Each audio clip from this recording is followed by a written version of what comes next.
Do you want to level up but feel weighed down by clutter?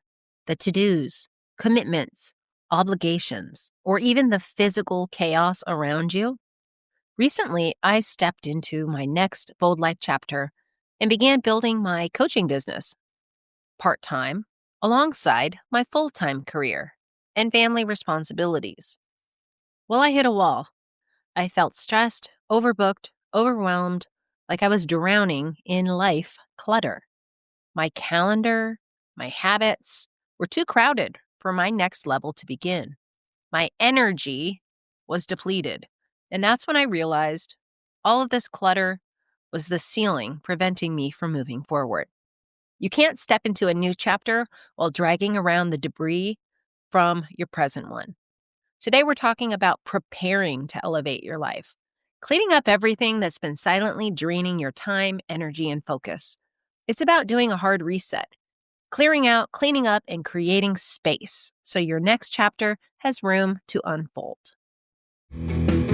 Welcome to the Bold Life School, the show that empowers you to elevate your life and to step into your full potential. I'm your host, Jameson, and this is where ambition meets authenticity, where you'll find the tools and inspiration to grow, evolve, and thrive. Each week, we dive into powerful topics that challenge the status quo, whether it's to break through limiting beliefs, navigate life's transitions, or embrace the bold moves that push you beyond your comfort zone. Now let's get into today's episode.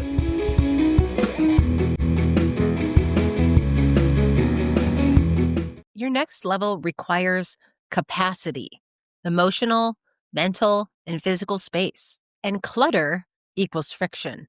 And friction kills momentum. It kills creativity. How can you focus on being creative or available when you're surrounded and distracted by clutter?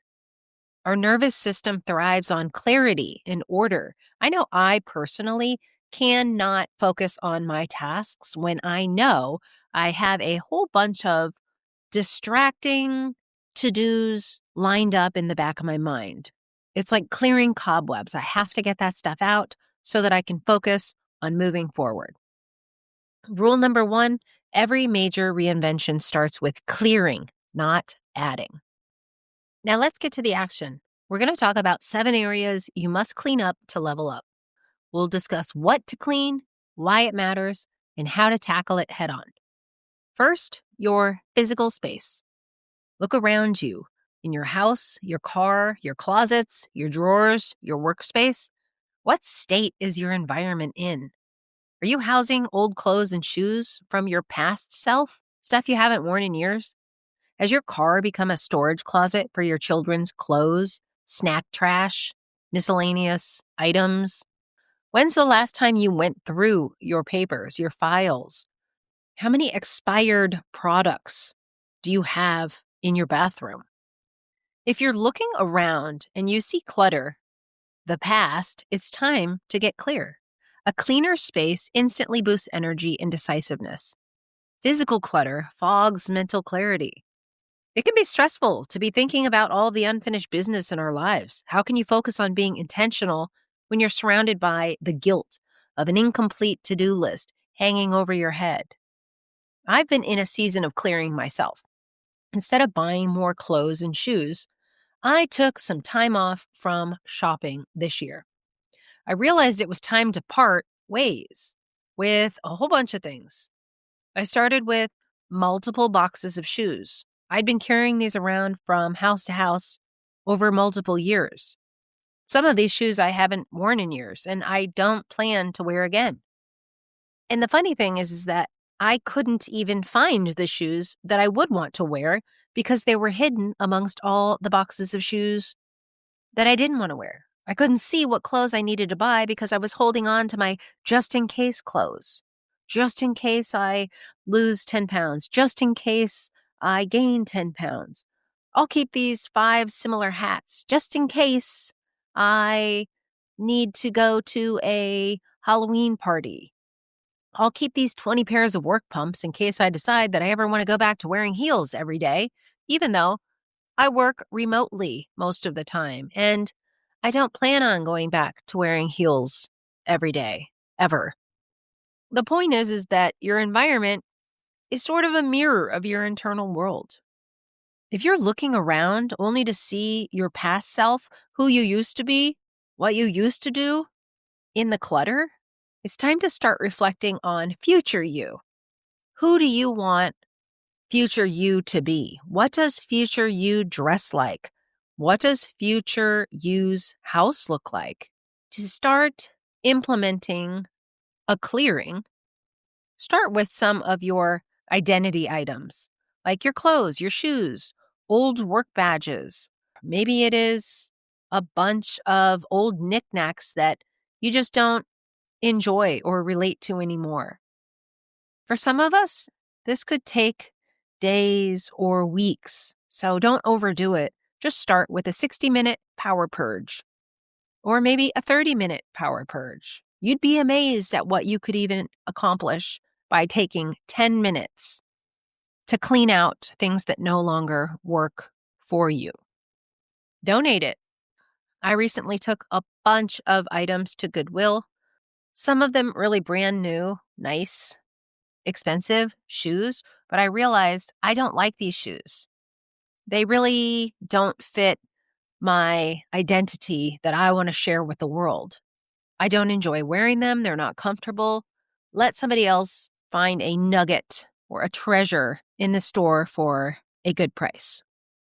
And in its place, you will be left with a space needed to step into the possibilities for the future. 2, clean up your digital life. Now that we've been living in the digital era for about a quarter century, we've become weighed down with the mental load of the email inbox, files, photos. We're keeping 500,000 photos just in case we need them or we want to look at them someday. But question, how are you going to find the photos that you want if they're surrounded by 500 other photos that you don't want? Then we have all the old paper stuff, the taxes, old resumes, work decks, projects that we're keeping just in case. In our personal and professional lives, we have the added layer of social media management. We can spend hours doom scrolling, engaging in toxic back and forths with bots, for Christ's sake. And how is that helping us elevate our lives? I've been here, the place where I'm exhausted by the time I'm done weeding through the emails and social posts that don't even matter. I've got no time left because I used it on drivel, where I've literally run out of energy before I've gotten out of bed. Digital clutter seems harmless, but it can be exhausting mentally. Personally, I'm exhausted by clicking my mouse day and night in doing the login password game, double verifications, endless screen time. In order to focus on my priorities, I've made some hard cuts. Not really doing much on my social media accounts right now. In fact, I deleted the apps from my phone. Therefore, I have to work harder. If I really want to get in there, I can, but I have to log in through my browser. And then there's the passwords. When I can't even recall my password, it actually saves me time and energy because I just give up. So I am able to focus on a few key priorities instead of wasting my time on social media. You need a digital ecosystem that supports where you're going, but filling up all of your time going through junk mail, social media binging, and keeping 10,000 photos and screenshots, it's only stealing your focus from your few key priorities. So how do you reduce your digital clutter? A couple ways that I've been working on lately is unsubscribing. Unsubscribe in bulk. When your email inbox is filled up with junk, it might be time to actually get a new email address. I've been thinking about this one. Then my new email address becomes my main email address, and my old email address becomes my junk email address. Then eventually, I get rid of the junk email address and keep moving forward. You can start your new email fresh with only the key items you need: online bills, friends and family connections, and so forth, and don't sign up for junk mail there. Next, you might consider deleting your social media. Now, I'm not saying all of it, but maybe you could delete some old versions tied to identities that you've outgrown. This can be a tough one because we live in a time where many of us are using social media to keep long-term connections, childhood friends, and they've become picture archives of our lives. But think about the future here. Does your future self want to be associated with those party pics from 15 years ago on Facebook? Particularly if you desire to reflect professionalism on a different level for work or for business or for future goals. Social media can be a platform for your future self, or it can be a window into the past. You just want to make sure that the window in the past that others can see is a window that fits with your future identity. There's an opportunity to clean up to ensure that your platform reflects to the world where you're going, not where you've been, but curate your social algorithms intentionally. The opportunity is to reduce the negativity, the negative influences in your feed, and replace them with positives. The old saying goes that you are the culmination of the 5 people that you spend the most time with. If that's the case, when you're looking at your social media, do you want to be associated with the type of energy that your feed is bringing? If not, delete, remove, use social media wisely for the advantage of your future self, future growth. Next, let's look at your calendar and time commitments. We can't do everything well, even though we keep trying. It's helpful to map out your schedule, your meetings, tasks, responsibilities, but the real work is filtering for what actually matters. To level up, you have to create space for the vital few: your strategy, your non-negotiables, your future. You can't keep adding without subtracting. It's not realistic. New goals require trade-off. If you're training for a marathon or building a side business, something else will have to give. You'll have to dial something else down for a season. And that's not failure, that's math. And it's maturity. We all have priorities, but it's essential to be honest about how many top priorities you can handle and how many you can do well. The good news is that clearing space isn't only about the big cuts. There are dozens of small reductions you can make immediately. For example, at work, look at your standing meetings. Which ones of these can you delegate? Do you really need 3 team members attending one meeting? In most cases, no. You could be guided by micromanaging or fear of missing out, when in reality, you could have someone else attend the meeting and keep you posted on any action items or follow-ups. Is your presence required weekly, or could you be optional or maybe on demand? And then there are the obligations you said yes to out of guilt: school events, mom stuff, organizational fluff, community tasks, cleaning, activities you don't even want to be part of. When you're committed to leveling up with intention and a clear outcome, you have to make peace with saying no. If it doesn't fit the plan, it has to go. And this is why it matters. You can't create space for new opportunities if your calendar's booked with fluff. High-achieving women often sabotage elevation to the next level by feeling bogged down by duty-based commitments, things that they have to do or that they should do or that nice girls do and good moms do. But when you're trying to focus on strategic elements of your job and your life, you have to make some hard cuts, and you have to be a little bit selfish. You've got one life to live, and it's yours. So how do you clean up your calendar and time commitments? Well, first, let's just look at what's been going on for you. Take the last 60 days and do a calendar audit. First of all, do you even track your time in your calendar? If not, maybe that's the first step. Figuring out, what are you spending your time on? Once you figure out what you are actually spending your time on, ask for each item, does this move me forward? Does this nourish me? Does this help me reach my goals? Is this part of the vital few? And then begin editing. delegate, cancel, complete and get some things out of the way, or just say no and decline. Next, let's talk about your money and financial habits. Money can be a tricky topic. It's the topic that no one wants to talk about, but worse, no one wants to worry about. This is about the clutter that you hope no one ever sees. Money clutter, it's not just the pile of envelopes that you pretend is decor and sits there for months on your desk, but the emotional mess hiding in your bank account. This includes things like subscriptions you forgot about. You know, the free trial from 2021 that's been charging you $9.99 a month? Debt you avoid, money shame, the things you tell yourself like, I'm terrible with money, or one day I'll get ahead, hopefully, and old money identities. Still acting like the broke college kid, even though you now make adult money and shop at Target for fun, not for survival. Money clutter is sneaky. It doesn't just empty your wallet, but it drains your energy, particularly if you're worried about it and you don't have enough.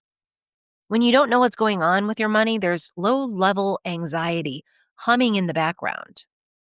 Financial strain is stressful and can even lead to long-term health problems. When you avoid debt or spend without awareness, it's nearly impossible to feel powerful, grounded, or in control. Sometimes it's even hard to feel grateful because you're so used to just buying and spending whatever you want with no controls on life.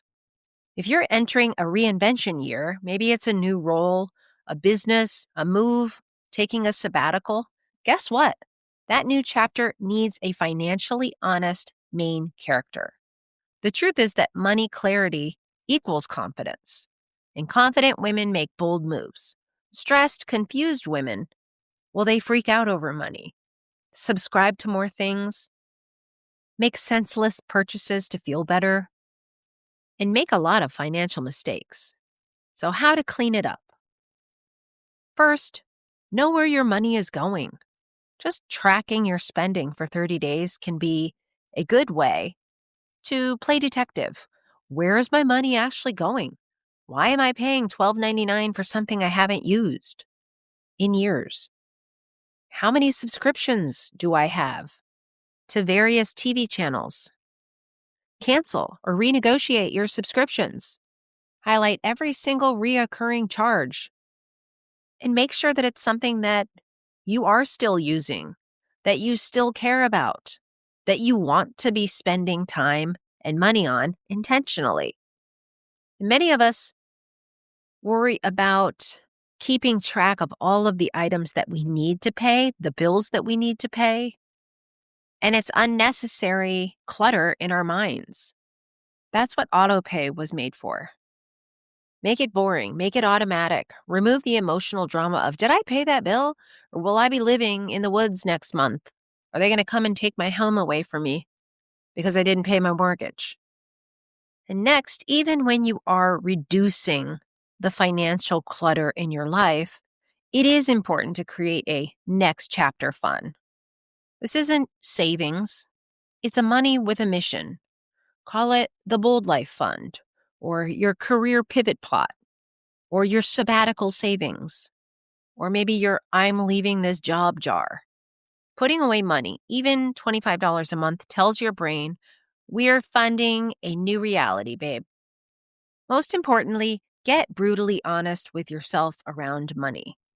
Where are you wasting money? And what emotional need is it fulfilling for you? Revenge shopping?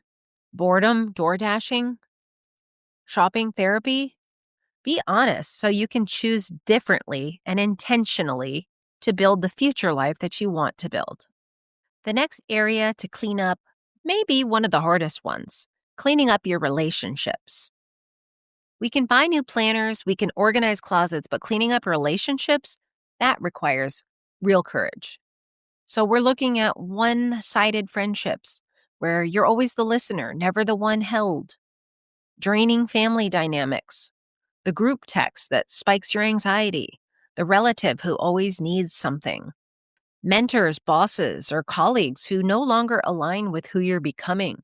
Maybe it's negative Nancy or gossipy Gary at the office.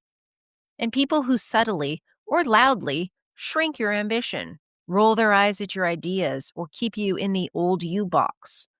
People who don't want you to change because it makes them feel jealous or less than or unworthy. You don't have to blow up every relationship, but you do need to tell the truth about which ones nourish you and which ones deplete you. Which ones do you want to be associated with in the future as future you, and which ones are simply dragging you down? Your environment is the container for your elevation. You become like the people you spend the most time with in mindset, in energy, in expectations. And anytime you have unhealthy or misaligned relationships, it will absolutely block access to your boldest self. If you're trying to level up while still keeping everyone else comfortable around you, you'll stay stuck. It's easier there not to move when the people around you are also not moving. So, how to clean it up? First, identify your biggest energy drains. Write down the names. Don't overthink it. You know who they are. Who leaves you feeling smaller, guilty, tense, anxious, exhausted after every interaction? And start creating some boundaries. This might mean more space, less texting, saying no to certain events, or limiting certain topics. Maybe you refuse to spend time wasting around gossip. You don't owe everyone access to all of you all of the time. And step back from those relationships that you find do sabotage your growth. It doesn't have to be dramatic. Sometimes it's simply, hey, I'm no longer available for this dynamic. I just don't have time for it. I don't want to spend my time and energy on nonsense. And so you just back away slowly and let your own actions shift. Slower replies, fewer yeses, more time invested in aligned people, in positivity, in future movement. It doesn't have to be dramatic. You just change from within. Relationships really feed into the sixth thing we're going to talk about, which is your emotional backpack.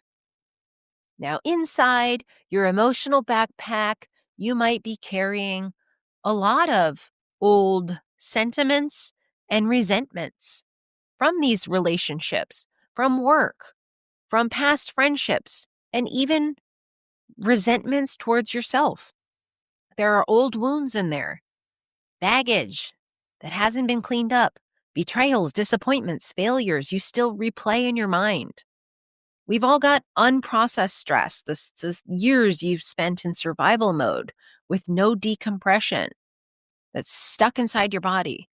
We've got perfectionism, people pleasing, proving, all the ways you try to earn your worth that drag down your confidence, that drag down your spirit.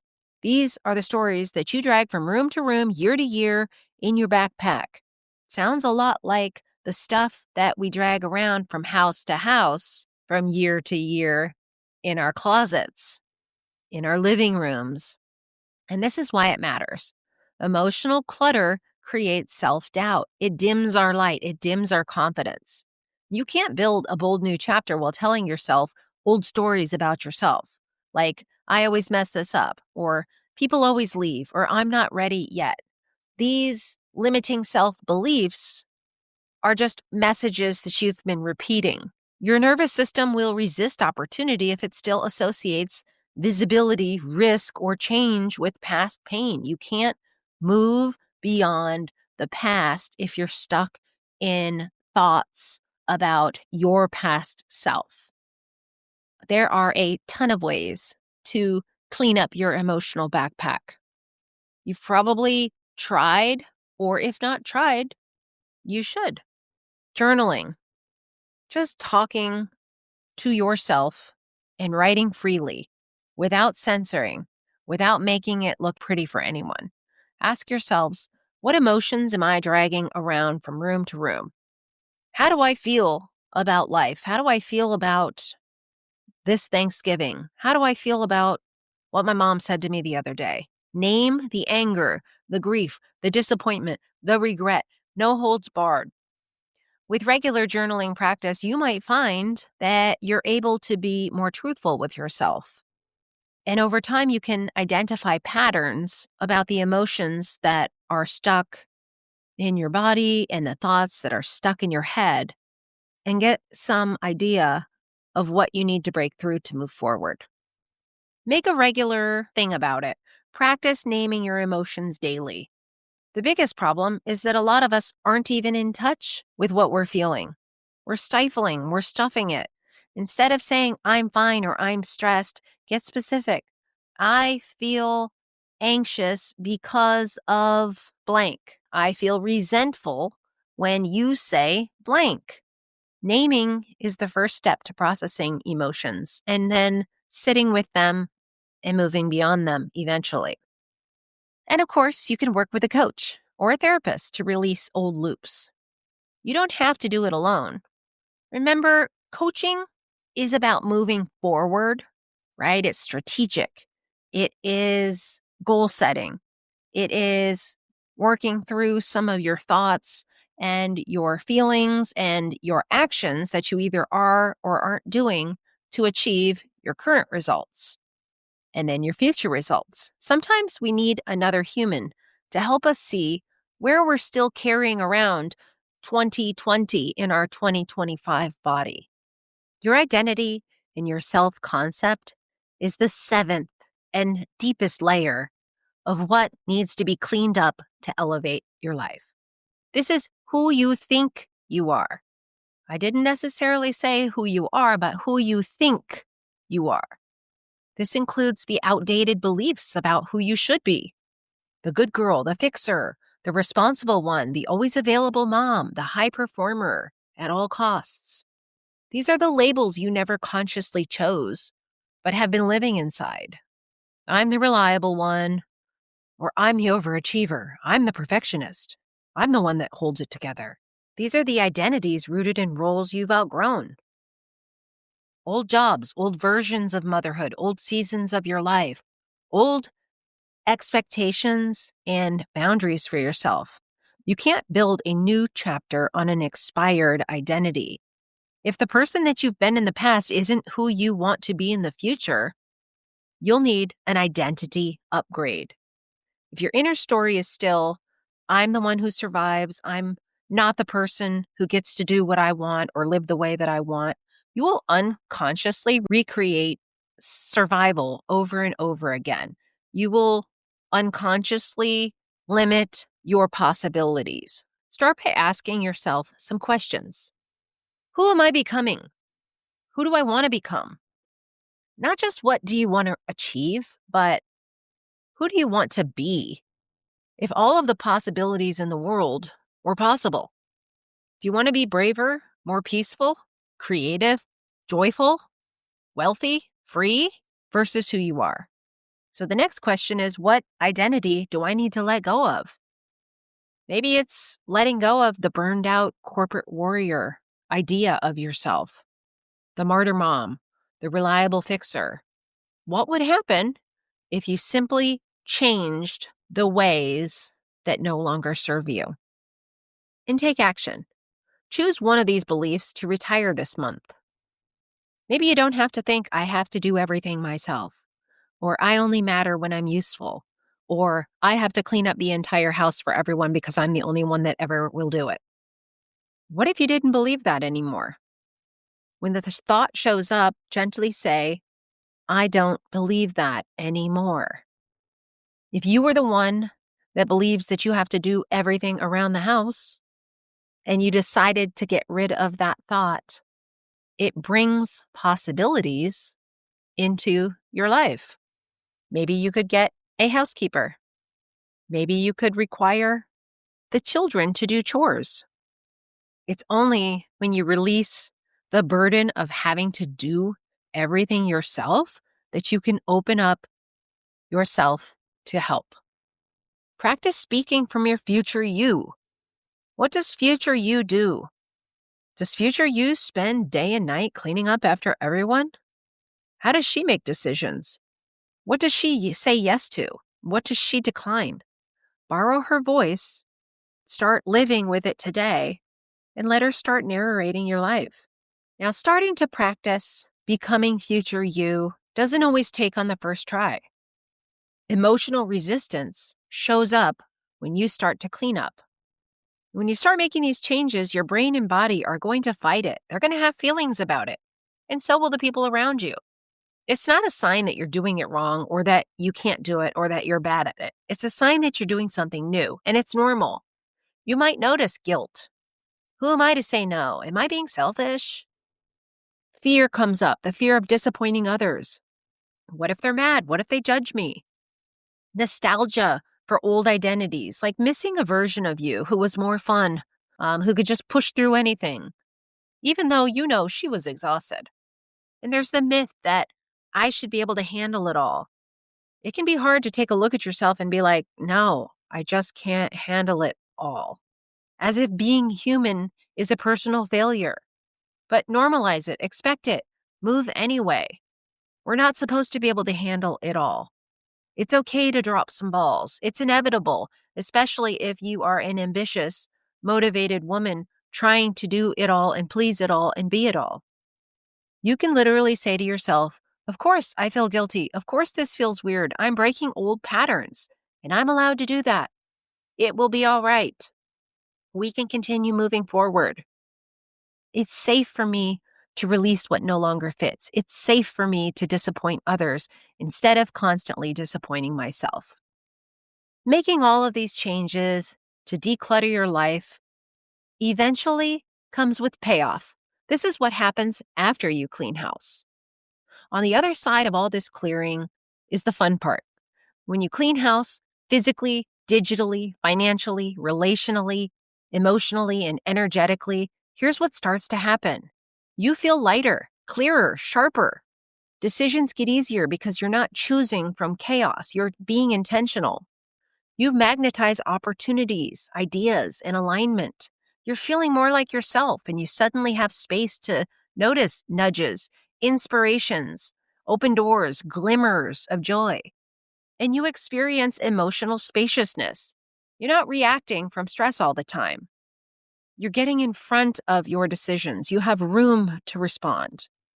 You're acting from a place of strategy. And you regain your power to make decisions intentionally. You're not just operating on autopilot, putting out fires on a day-to-day basis and saying yes to everything. You are being more deliberate. And you become someone who moves boldly instead of just surviving. You start to have energy to look better, to feel better, to engage better. Other people will notice the shift. They may not know what changed, but you will. You cleared room for your next level. A clean life is a clear runway for future possibilities. Your next level isn't waiting for you to hustle harder. It's not always about that. It's waiting for you to make space, to make peace with yourself. Reinvention doesn't start with adding more to your plate. It starts with subtracting everything that doesn't fit anymore. With being brave to look at your life and say, this stays, that goes, I choose me. So your homework from this episode is simple. Pick one of the 7 areas we talked about today and take one bold cleaning action this week. Just one. Get it started. Because once you feel that first hit of relief, you'll realize you were never stuck. You were just too crowded. Dear bold one, I hope that this message resonated with you. If you want to talk more, reach out to me and book a clarity call at www.theboldlife.coach. And see you next time.